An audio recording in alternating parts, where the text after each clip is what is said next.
अस्सलाम वालेकुम, hello and welcome. आज का जो हमारा लीगल लेक्चर है वो है इफ़ वी डू नॉट पे फीस टू द लॉयर। अगर हम वकील को उसकी फीस अदा नहीं करें तो क्या होगा।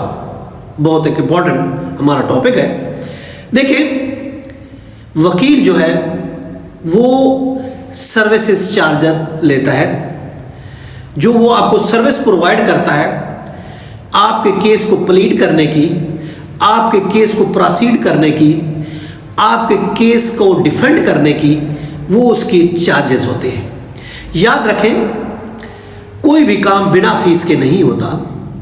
अगर आप डॉक्टर के पास जाएंगे तो डॉक्टर फीस लेगा, बगैर फीस के डॉक्टर भी काम नहीं करेगा। आपने कभी सोचा कि आप बगैर किसी पैसे की शॉपिंग कर सकते हैं, बगैर फीस के डॉक्टर से इलाज करा सकते हैं? तो सबका जवाब नो होगा। जब ये सबका जवाब नो है तो फिर आप क्यों ये एक्सपेक्ट करते हैं या चाहते हैं कि मैं वकील को फीस ना दूं? साफ ज़ाहिर, उसने आपको सर्विसेज दी है, अपना टाइम दिया है, तो फीस तो आपको पे करनी पड़ेगी। अब फीस आप किस तरीके से फिक्स कर सकते हैं? जहाँ तक फीस फिक्स करने की बात है, फीस आप वकील को लमसम भी दे सकते हैं। एक साथ आपने फिक्स कर ले कि ये लमसम, इसमें हर चीज़ इसमें शामिल है। इसमें हिडन चार्जेस शामिल है, इसमें अनऑफिशियल चार्जेस शामिल है, इसमें कोर्ट कास्ट शामिल है, इसमें सर्विस चार्जेस शामिल है, कोर्ट फीस चार्ज शामिल है, सब चीज़ शामिल है। या फिर इसके अलावा आप या फिर पे करते हैं पर डेट के हिसाब से। कुछ लोग ऐसे होते हैं कि डेट के हिसाब से फीस जो है वकील को पे करते हैं, हर डेट पे आए फीस उसको पे करती है। अब ऐसे केसेस में हमेशा वकील, याद रखें, ज़्यादा से ज़्यादा डेटे लेता है, केस नहीं चलाता। उसको पता है कि जितना ज़्यादा डेटे पड़ेंगी उतना ज़्यादा मेरी फीस बनेगी, इसलिए।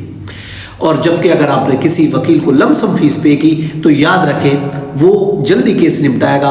वो ये कहेगा कि फ़ीस तो जो मैंने लेनी थी ले ली, अब जल्दी इसका फैसला मैं करवा दूँ।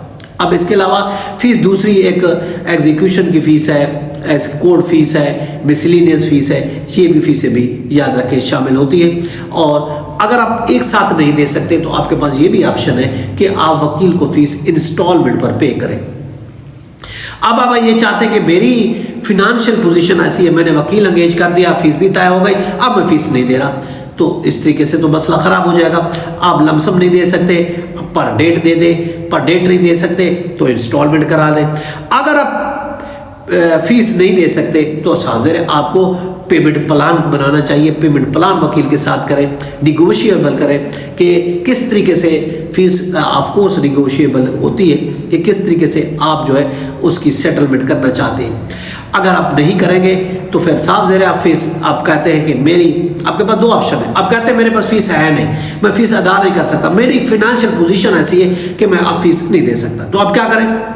एक तो ये है कि वकील के साथ निगोशिएशन करें, सेटलमेंट करें, पेमेंट प्लान बनाएं, इंस्टॉलमेंट प्लान बनाएं। दूसरा है आप उसकी सर्विस को टर्मिनेट कर दें, कहें कि सॉरी मैं आगे, चूंकि मैं फीस पे नहीं कर सकता इसलिए आपकी सर्विसेज आगे रिक्वायर नहीं कर सकूँगा। या फिर ये आप करें।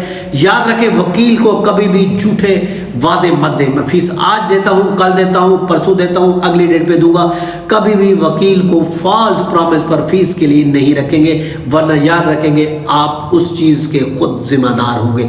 ये आपकी गलतफहमी होगी कि मैं झूठे वादे देकर काम तो करवा लूँगा, फीस नहीं दूंगा।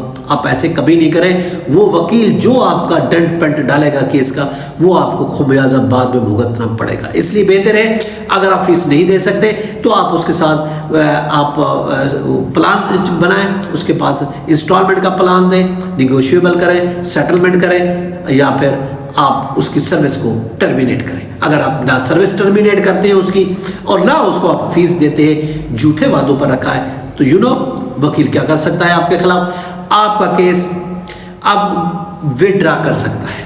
केस आपका विड्रा कर देगा, आपको पता नहीं चलेगा। और समटाइम तो केस विड्रा होने के बाद आप दोबारा केस भी फाइल नहीं कर सकते, नंबर एक। दूसरा है अपना वकालनामा विड्रा कर लेगा। अगर उसने अपना वकालनामा भी विड्रा कर, आपका केस भी चल रहा है, तो साफ ज़ाहिर कोई वकील नहीं आएगा, आपको पता नहीं चलेगा, तो क्या होगा? नतीजा यही होगा, आपका केस आपके खिलाफ हो जाएगा। इसके अलावा याद रखें, वकील की फीस आप नहीं देंगे तो वकील आपको एनओसी नहीं देगा। अगर एनओसी नहीं देगा आप दूसरा वकील भी एंगेज नहीं कर सकते। यहाँ ये असूल बनाया गया है कि पहले बहुत से लोग जो हैं, क्लाइंट जो है, वकील की फ़ीस हजम कर जाते हैं और फिर दूसरा वकील उसके थोड़ा काम कराया, उसको वादे पे रखा, उसको छोड़ दिया, तीसरा वकील करा। एक ऐसा केस था, मेरे अपोनेंट पार्टी ने 6 वकील बदली किए, मेरे सामने उसने 6 वकील बदली किए और उसका यही काम था कि मैं फिर ये कहता था वकील को, भाई आप अपनी फीस पहले रिकवर कर देना, इसका रिकॉर्ड बहुत ख़राब है, 2-4 डेटों से ज़्यादा एक वकील को नहीं चलाता, झूठे वादे रखता है, जब वो फीस की बात करता है उसको हटा के दूसरा वकील कर देता है। तो याद रखें, इसलिए अब असूल ये बनाया गया है कि जब तक पहला वकील एनओसी नहीं देगा आप दूसरा वकील भी एंगेज नहीं कर सकते। इसलिए पहले वकील की फ़ीस पे करनी पड़ेगी, फिर वो एनओसी देगा, तब जाकर आप दूसरा वकील भी कर सकते हैं। इसलिए आप वकील की फ़ीस पे करेंगे, वरना कॉन्सिक्वेंसेस आपको फेस करने पड़ सकते हैं। इसके अलावा आप अगर फीस नहीं देंगे तो फिर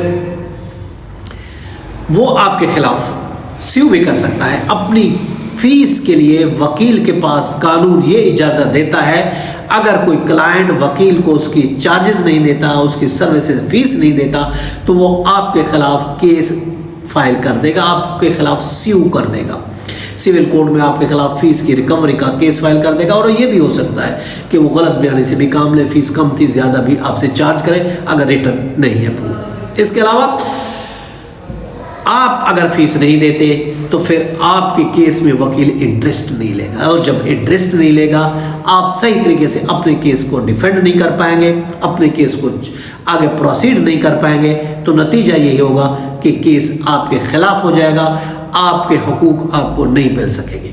इसलिए आप वकील को फीस दें, कभी उसको डार्क में मत रखें। इसके अलावा वकील को आपने फीस नहीं दी, वकील केस में ही में नहीं जाएगा, ये भी आप एक्शन ले सकता है वकील। आप जो सोच रहे होंगे मैं तो फीस नहीं दे रहा, खैर मैं इसको झूठे वादों पे गुजारा कर रहा हूँ, लेकिन आपको पता है वकील डेट पे नहीं जाएगा, और जब डेट पे नहीं जाएगा तो कि नतीजा क्या निकलेगा आपको पता भी नहीं चलेगा, आपका केस नॉन प्रोसिक्यूशन पर डिसमिस हो जाएगा। तो इतने बड़े आपको कॉन्सिक्वेंसेस फेस करने पड़ सकते हैं। इसलिए कभी भी वकील को डार्क पे नहीं रखें, कभी भी वकील को झूठे वादों पे नहीं रखें। आप वकील को उसकी फ़ीस पे करें, और नहीं कर सकते तो उसका एक तरीक़ेकार है, जैसे मैंने बताया, सेटलमेंट करें या फिर इंस्टॉलमेंट करें। निगोशिएबल चीज़ है ये, ऐसी बात नहीं हो सकती, लेकिन कभी भी झूठे वादों पे मत रखें। ये था हमारा आज का लीगल लेक्चर, इसके साथ इजाज़त, कल फिर मिलते हैं, अपना ख्याल रखिएगा। हैव अ नाइस डे, अल्लाह हाफ़िज़।